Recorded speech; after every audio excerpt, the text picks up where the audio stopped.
Now, it gives me the pleasure to introduce our second speaker for the event, a colleague and a friend, Dr. Mustafa Shakra. He's a consultant neurologist coming to us from Sheikh Khalifa Medical City.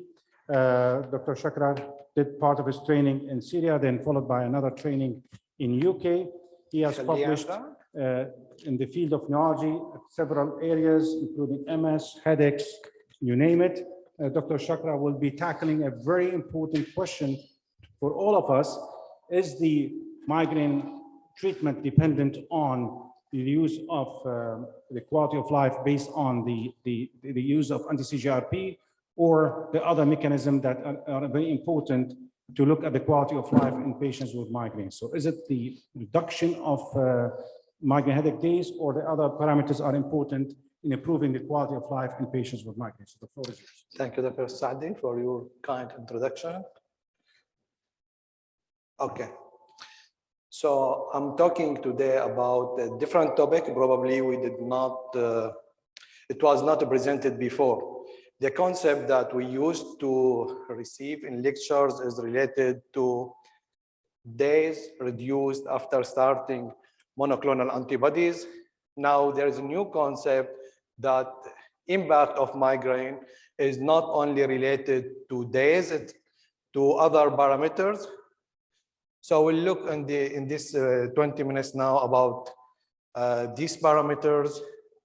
My name is Mustafa Shakra. I'm a neurologist at Sheikh Khalifa Medical City, and this is my disclosure. Where is the poll? Yeah, there's a poll. This is the one? Yeah, let's run the poll first before you get started. Okay, so in your, I'll run it for you. This is what is the most disabling characteristics in migraines? Yeah. Is it the frequency of the attacks, the severity of the attacks, the duration of the attacks, all of the above? You can vote now. Is it the frequency, the severity, duration, or all is important, are equally important? And that actually would help Dr. Shakra to get to his presentation. Is it the frequency that is most important, determinant of the quality of life, or the other parameters, severity, duration, all are equally important? Interesting. Oh. So it seems that almost 70% of you believe all these parameters are equally important in patients with migraine in terms of disability. So it's your turn now, Dr. Shakra, see if they change their mind. I hope so. So let us look at these two ladies of same age, probably, and same frequency of migraine days. Every one of them, there is no pointer here. Is it working? Okay, anyway, every one of them is suffering from 6 days every month of headache. Look at the duration, every time is different. And look at the severity. Here, the severity scoring is either 0, 1, 2, 3, according to down here. So 0 mean no pain, mild, moderate, and severe. And they did the calculations now, in fact, to find out the total pain burden of migraine on patients. It's not only days, so we have to consider migraine frequency days, the maximum severity of attack, and the duration. And they, by the end, get the score of total severity weighted hours by adding the scores for every day together to get the total score by the end of the month. And as you can see now, although both of them are suffering from same frequency of migraine days, but the severity of the disease is different, and the impact of severity on their activity of daily life is different. So the score is different here, as we can see in the total by the addition in the end of the page here. So now, did the Evolve 1, Evolve 2, and Regain study look at these parameters? Did they distribute the patients equally between the two groups, placebo, or there was some bias? Was there any bias that towards the egality in order to get favorable result, or the patients were distributed equally? We know that they were distributed equally when without bias when it comes to the days, but we don't know when if they were distributed equally in the two studies, either the Evolve 1, Evolve 2, or the Regan study when it comes to the monthly pain severity weighted severe and duration of the migraine. And as you can see here from studies, unfortunately, this is not working. Is it working? Oh, is it this? Okay. So there was equal, the severity of the pain and the duration of the pain were equally distributed in the two studies related of episodic migraine and chronic migraine, when it comes not only for the days, the frequency, but only or severity and the duration, as you can see here in the episodic and in the chronic, in the where the green frame here. So there was no bias in distribution of patients between the placebo arm and the active arm of Emgality. Now, this is our ball questions, as you can see here. What they did, in fact, they went so some statistical model where they did regression for one component to look up the other component to find out which component of these three parameters is impacting the total pain burden more on patient severity. It is a calculation, and by the end of the calculation, they found that the most important part or the most important component, not the frequency of monthly days, not the severity, in fact, it is the distribution, the duration of the migraine headache. It contributes either in episodic or in chronic for almost 60% of the total pain burden of the total burden impact on the migraineurs. So the most important point when it comes to migraineurs, it is in fact the duration of the migraine. So back to studies, now we are looking about Evolve 1 and Evolve 2 episodic to find out if the total pain burden was in fact significantly improved by using Emgality. Here, when they took the overall change from month 1 to month 6, you know, the episodic study Evolve 1 and Evolve 2 was 6 months. And as you can find, the number is reduced remarkably more when patients who use Emgality. And here the breakdown according to monthly reduction in the total pain burden is through the study 6 months. And as you can see, the improvements start as early as first month, exactly as we know that it is the frequency is improved from the first month. And probably if they even did more statistics to find from first day, first week, we'll find also parallel of the finding with what we know of improvement in improvement of Emgality patient on even headache frequency. So the total severity and the frequency and duration get the total, which is representing the total pain burden, improved remarkably starting from the first month. This is an episodic migraine. It is also significant when they talk the overall from one month to 6 months. This is at the beginning. This is the placebo arm. The improvement was only little by 36, while the back when it comes to Emgality arm improvement was more remarkable and more significant statistically. And it was, as you can see again, it was sustained all over the study. Same, in fact, when it comes to, again, when here they even looked at people who did not respond. You know, not all people, not all patients in the group of the study get recover or reduce completely the migraine frequency. There's some people still suffering.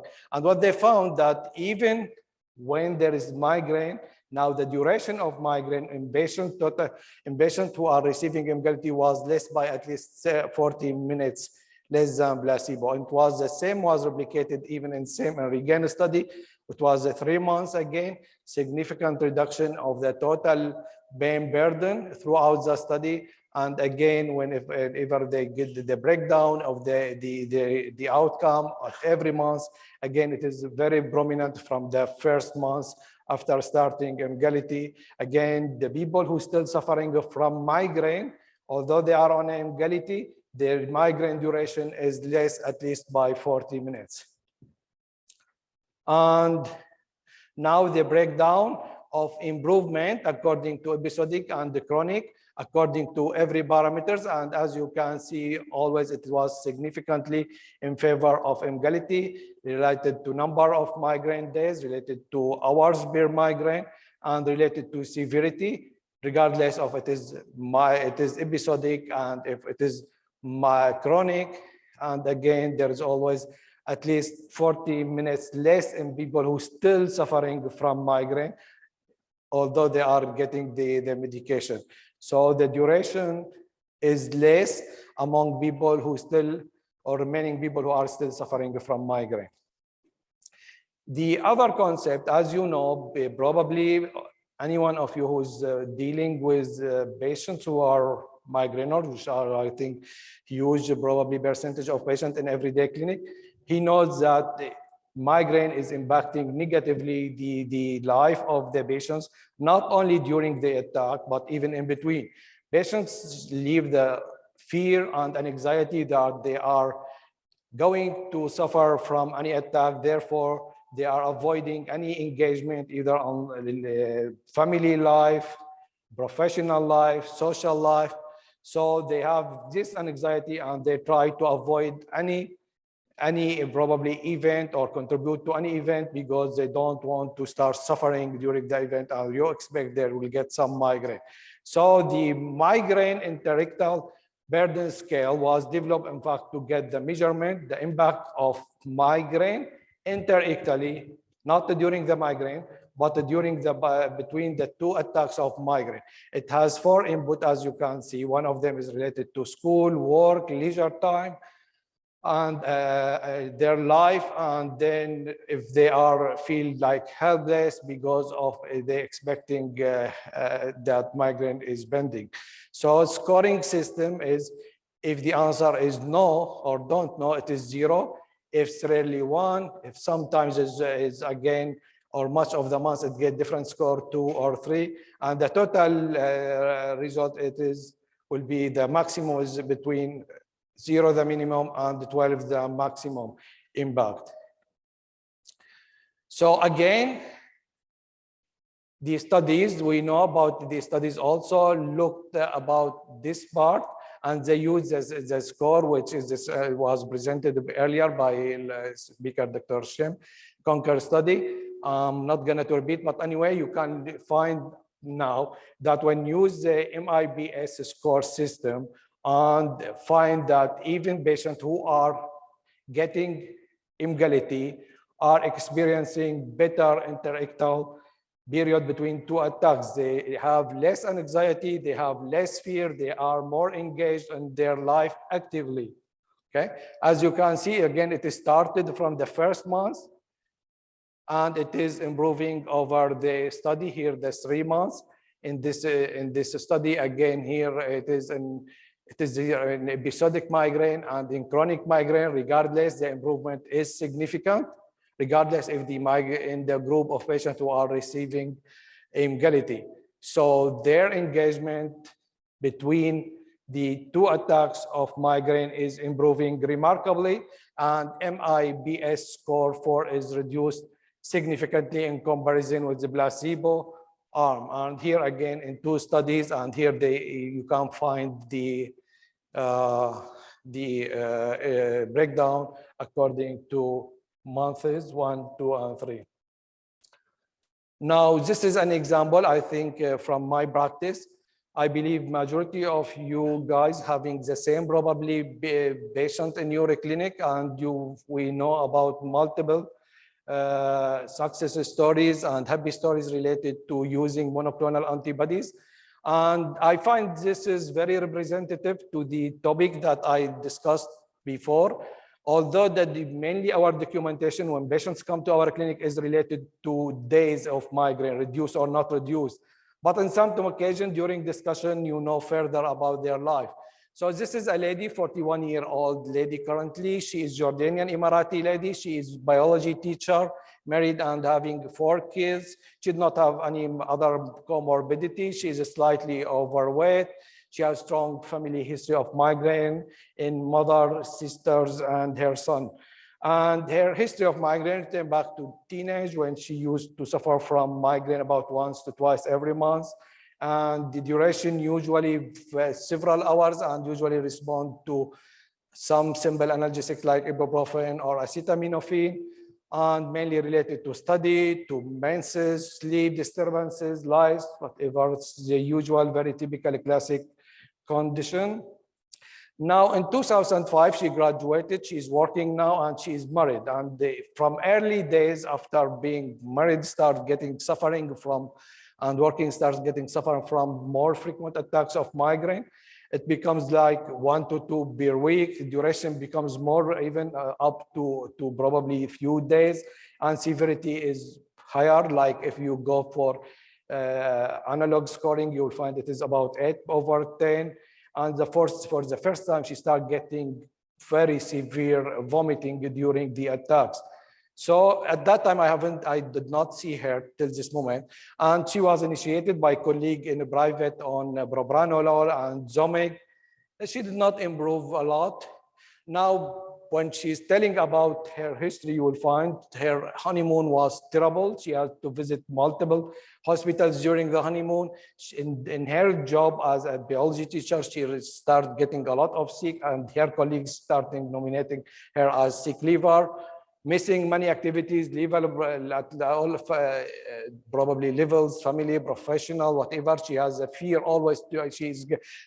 She does not have the fear of migraine. She has the fear of vomiting.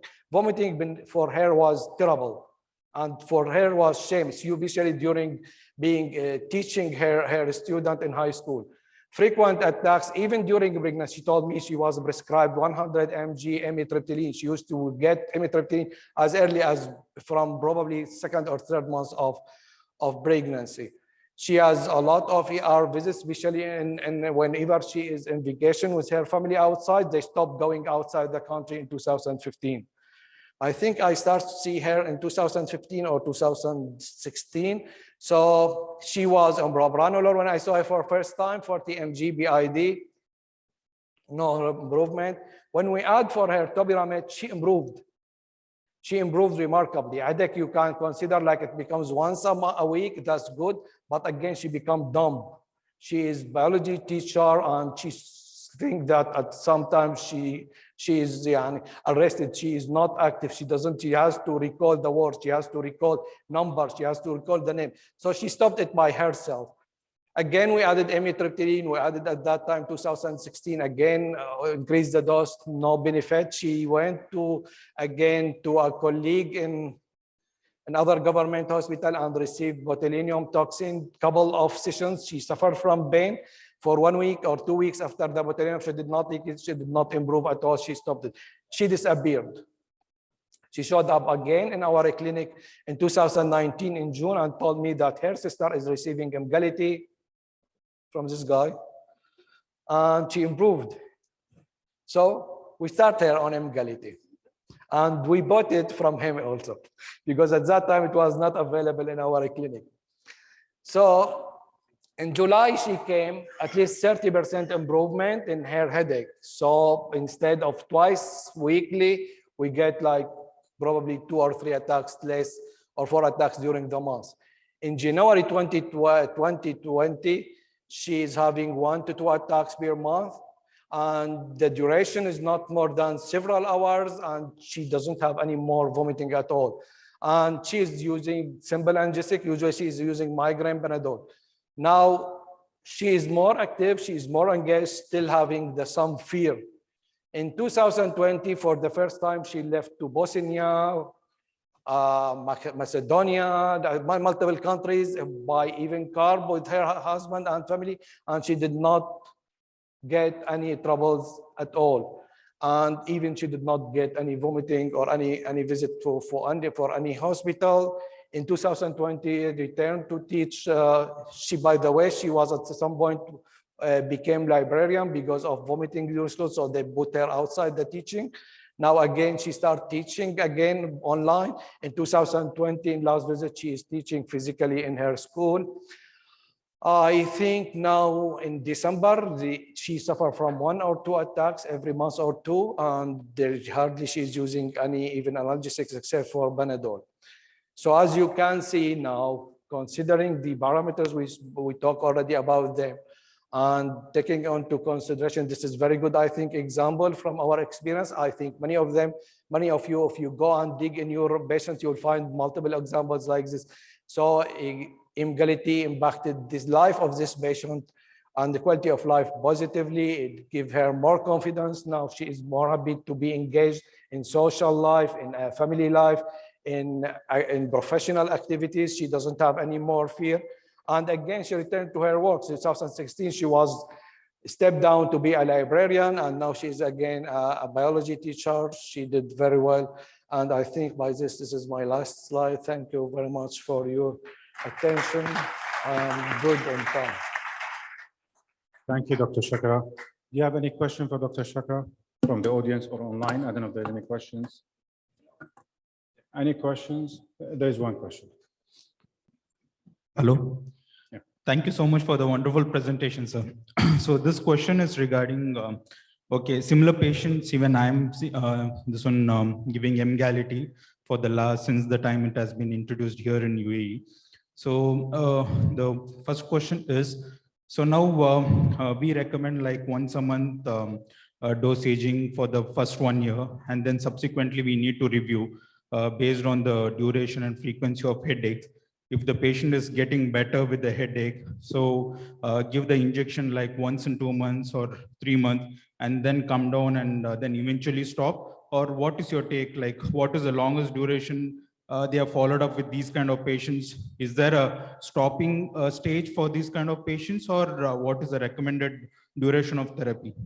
So the question, Shakra, is the duration of treatment on Emgality. How long you should continue on treatment? So yeah, okay, thank you very much. This is good question, and every time it is raised.